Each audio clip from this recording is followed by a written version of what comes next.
Hi guys, Claudia Boleyn here, and today is a big day for me because I've actually been officially diagnosed today with ADHD.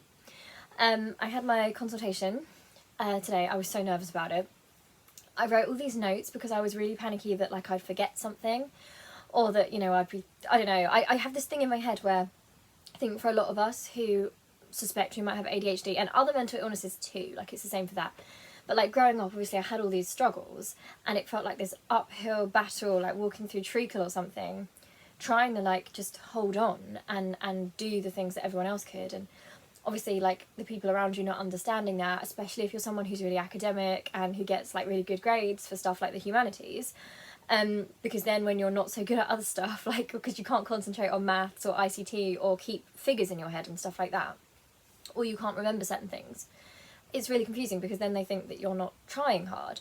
And so anyway, I'm really happy about it.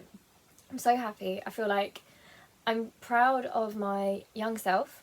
Now I'm even more proud because I'm trying to be more proud recently anyway about, I had a lot of self-hate as a child. Like I felt a lot of shame, guilt. I thought, why am I not like everyone else? Like why am I not coping? Like what's wrong with me? Like is it me?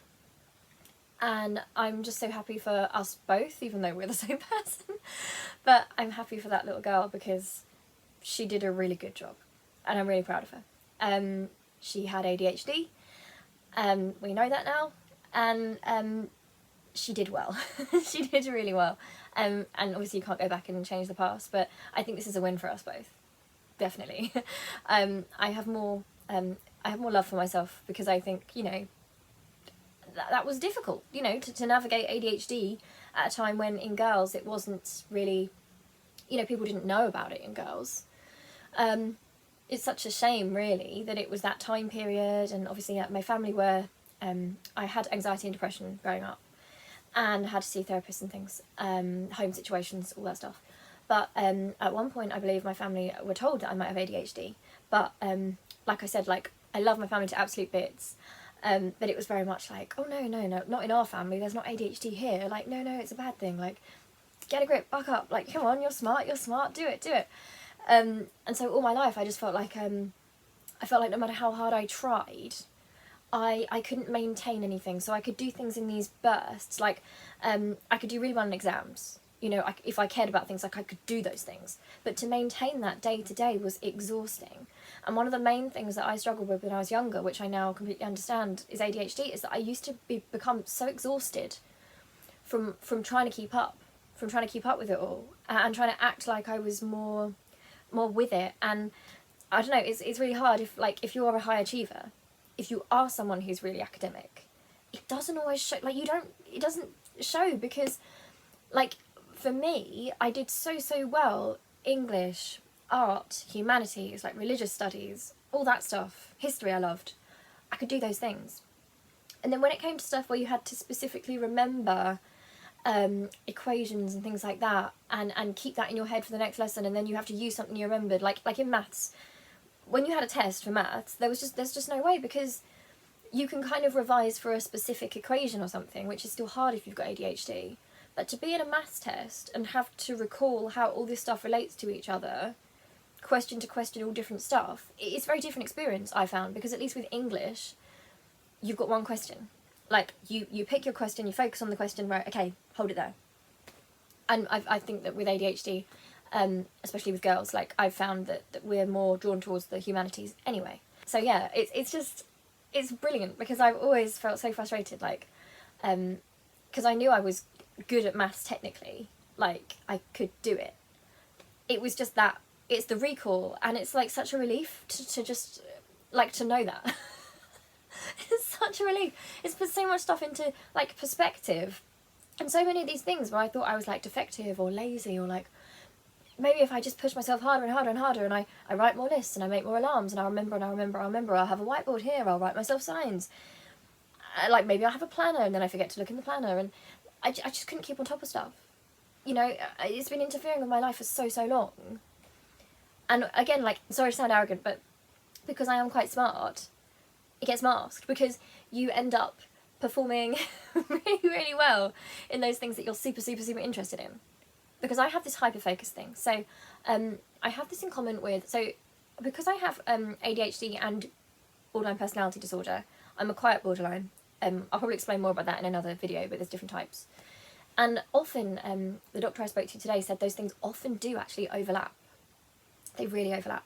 But something that people with BPD do, people with ADHD do, and autistic people do, is that we all have like a hyperfocus.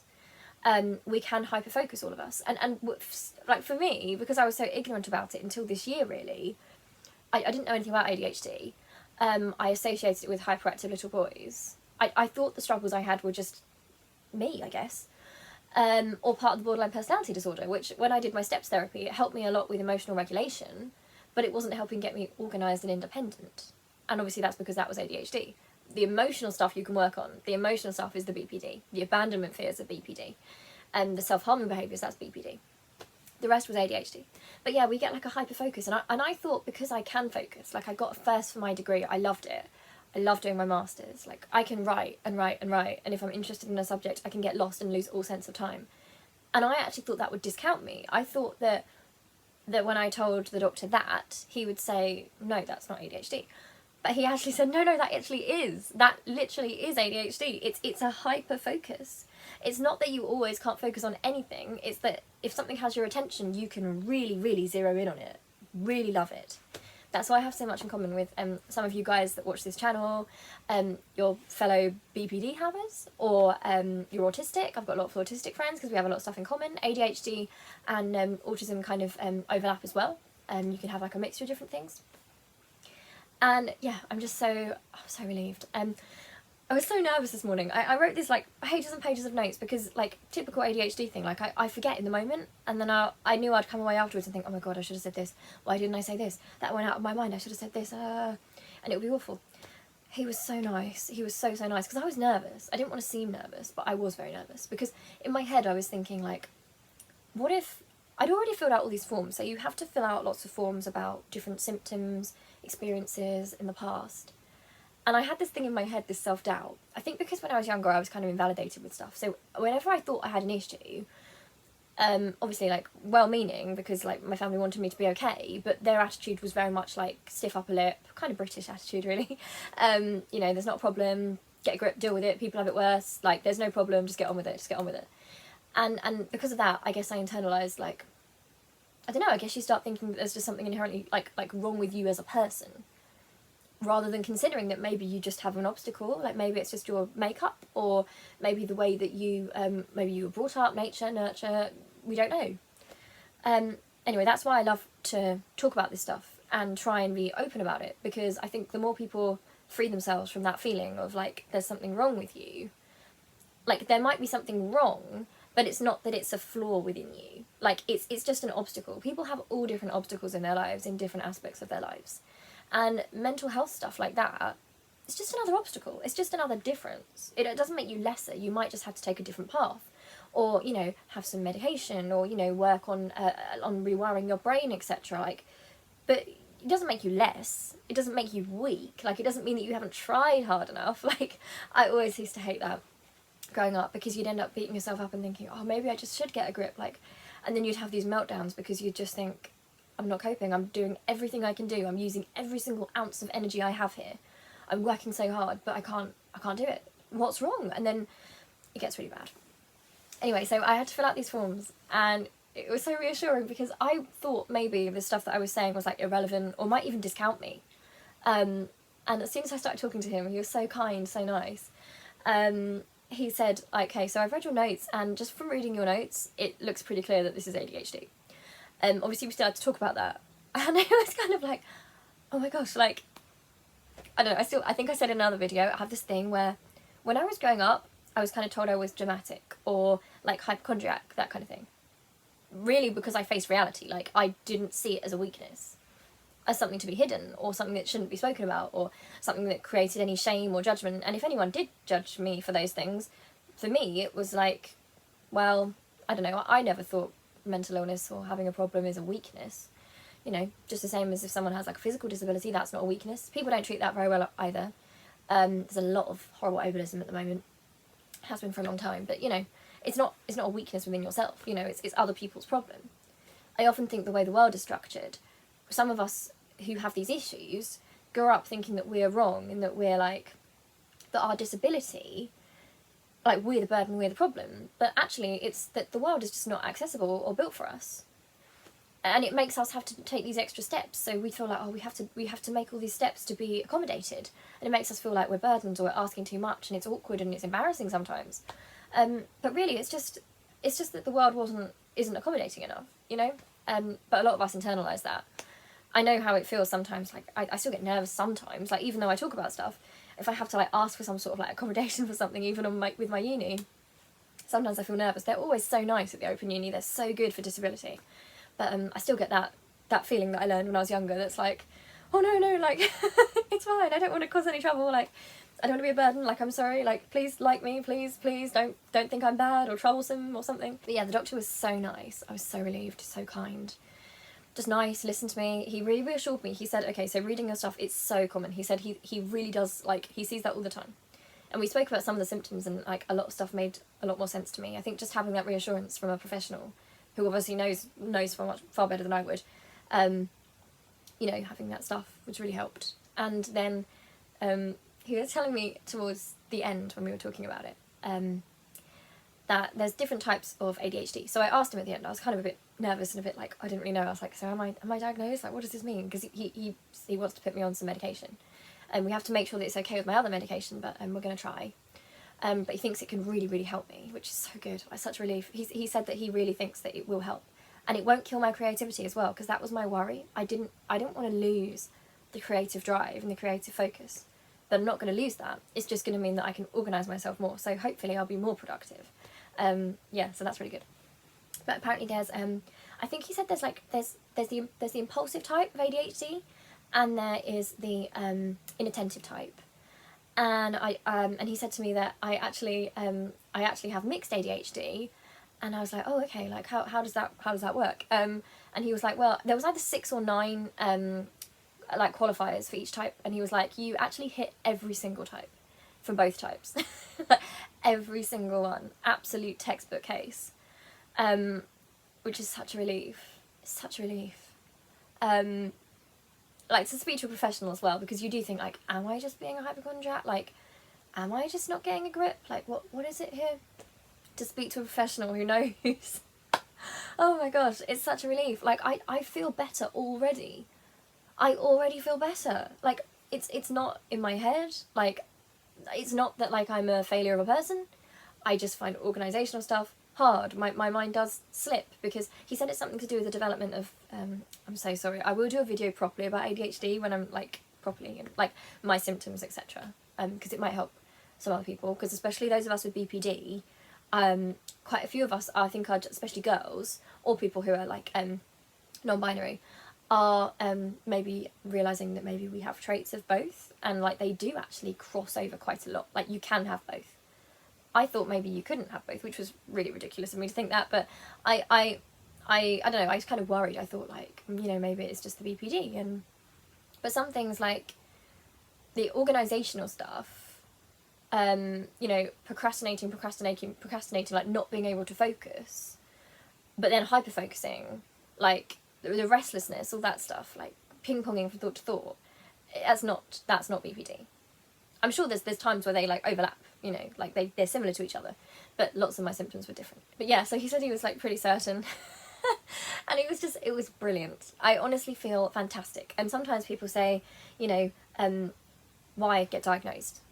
Like, I know, like in my family, for example, like coming up for this, you know, they're convinced I don't have ADHD. And, you know, it's not my job to convince them. Obviously I'm an adult, and I will, like, defer to the professionals, because they're going to know the best. So, you know, obviously I've done that, so I've done the right thing, gone to a professional. Absolute textbook case. He was, like, pretty certain straight away. And then after our conversation, he was like, yeah, okay, yeah, definitely. He was actually so nice as well, because he was saying that, like, you know, it's not a weakness. Like, people with ADHD, like, sometimes they can be, like, super creative and, like, geniuses and all that stuff. Like, it doesn't hold you back. You just need a little bit of help with keeping stuff on track sometimes. But anyway, but my family are like, no, she doesn't have ADHD. Like, because they have, like, a misunderstanding of what ADHD is, which I understand, because I had that misunderstanding too. But I think so many people, like, especially from older generations, have a resistance to diagnosis, and they think, why do you need it? Well, for me, like, a number of reasons. So, for example, it's like when I was diagnosed with BPD. That's a bit different because there's a lot of stigma around BPD, which is because I think people don't necessarily realise there's so many different ways to present with BPD. It doesn't automatically mean you're someone who's going to lash out, etc. There's different types. It's just really the emotional instability and those kind of things. But I think first of all, it's the validation that you're not a bad, flawed person. Like you because you go through this it's sort of kind of like gaslighting on this huge scale, like all your life, where you know there's problems and differences in your head, and that when you flag it up, you're basically like pushed down again, like, stop being dramatic or selfish or self-centered and stop reading into it, and like, you're fine, get on with it, why don't you get on with it? And then when you try and then you burn yourself out and you have a breakdown or you self-harm, then once again it's like, oh, you're self-centered, you're this, you're that. And it's like, where's my out? Like, no, like I don't want to be passive. I don't want to be in a cycle of that. Like, I want answers, because not just for the fun of having the answer, because I want to get better. I want to be better. Like, I want to be better as a person. I want to organise my life better. I want to be more responsible. I want to be more reliable. I want to be, in the future, I don't know if I'll be a mother, but if I am, I need to make sure that I'm sorted and I can be the best that I can be and the best aunt to Dan's kids. And it will obviously help with my career so much. Like, you know, it's not... I think so many people think of diagnosis as like this like taboo thing from older generations anyway. I don't think so much with younger generations. I think because of social media, I think we're more open about that stuff, I think. There's definitely a resistance from older generations to admit to anything being wrong. Like, I think the way they were wired maybe from their generation is very much like, you know, stiff upper lip, you know, get on with it, it's a weakness to admit there's a problem. But actually in some ways, I'm going to flip this on its head. And I'm actually going to say that in some ways, the way that they call us selfish for that, I actually think their way is more selfish. Because I think if you don't get help, the problem's going to get worse. And it doesn't just impact you, but it impacts everyone else. So surely it makes more sense to get something early, to do what you can to prevent problems, to make us all, you know, we all want to do self-improvement, be better, be the best we can possibly be, the kindest we can possibly be. Just be the best that we can, you know, when we finally like, leave the world, to have thought that, you know, we fulfilled our potentials and we helped people and we did good, you know. So yeah, I think it's kind of weirdly skewed. I think the older generation's way is actually way more selfish, because it's very much like prioritising what people will think and like keep it all buttoned up, but it doesn't actually help anybody. Nobody, who does that help? Who does that help? It just makes the people who are ill, because we know disability is a thing. Some people are going to have it. How does that make them feel? You know? It's weird, like the invalidation and not being seen, like it does something to you. Even when you're surrounded by love, you know, it still makes you feel like you're a bad attention-seeking person and like, oh, don't go looking up your symptoms, as if you're creating the symptoms by looking them up. If I didn't have the symptoms, like, it doesn't make sense. It's like a chicken or the egg scenario. Only it doesn't make sense. I think they think that looking up your symptoms creates the symptoms. But no, you have a symptom for a certain amount of time, it impacts your life, you're concerned about it, you stress over it, and then you kind of think like, what is this? Is there a name for this? Like, how do I help myself? It's a really proactive thing. I think it's really good. But that's why diagnosis is important, I think. Take away the taboo, first of all, because there's no shame in it. You know, I have ADHD, and so what? You know, you can have strengths to do, you know, there's superpowers with ADHD, you know. I tend to think like with any situation, you can kind of find the positive aspects. Like I say with BPD, being a very, very emotional person, it can hurt me sometimes, but for writing, I can use it. That's what I want to do. ADHD, hyperfocus. Like I'm driven. I'm a very driven person when I really care about something, and that's great. That's a really great thing. So getting the diagnosis like gets rid of shame, it normalises it. Also in terms of actually progressing and getting yourself help, you know, the medication's going to help my life so much. So much. I don't even really talk on here about the ADHD stuff. I will make a big video about like the day-to-day struggles. I didn't want to make that in the past because I wasn't diagnosed. And it's not that I'm against self-diagnosis at all, because not everyone has access to, you know, the doctors and stuff. But I'm very aware, like because I doubt myself a lot, I don't necessarily want to like, I don't want to say it unless I know from like a professional, just because I get self-doubt and then I think, oh god, is it me? Like I just prefer to like to go to a professional and like speak to them and like figure it out. because obviously they're going to be the authority on it and they're going to pretty much know what they're talking about. Although that being said, obviously there is, you know, sexism and stuff like that. Like a lot of women aren't diagnosed with certain things, same with non-binary people. There's still a lot of stigma, a lot of discrimination, etc. But yeah, anyway, my doctor was very, very nice and kind. I'm just so happy because I finally have answers. And all my life I felt there was something different. I wondered why I couldn't keep up and why I would start projects and then forget them and like forget that people exist. Like literally forget to message people back because if I'm not seeing someone that they're not in my head, and why I would get like reminded of things over and over and over and it would just go out of my head.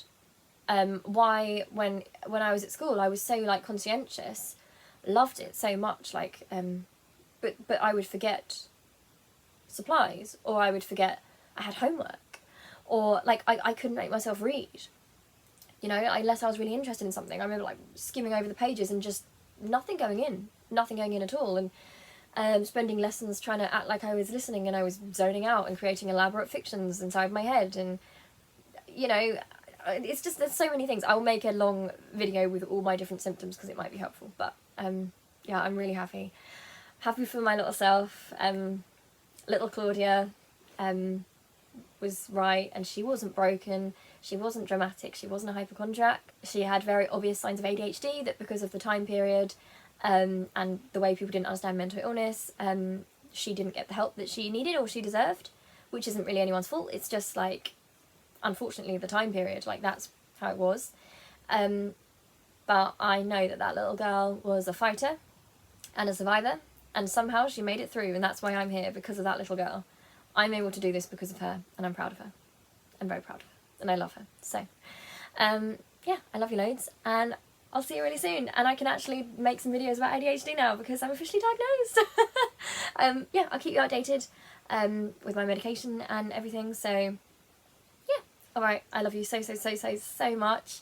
And maybe now you'll realise why my channel is so sporadic and loads of other stuff will make sense. Yeah, love you. Bye!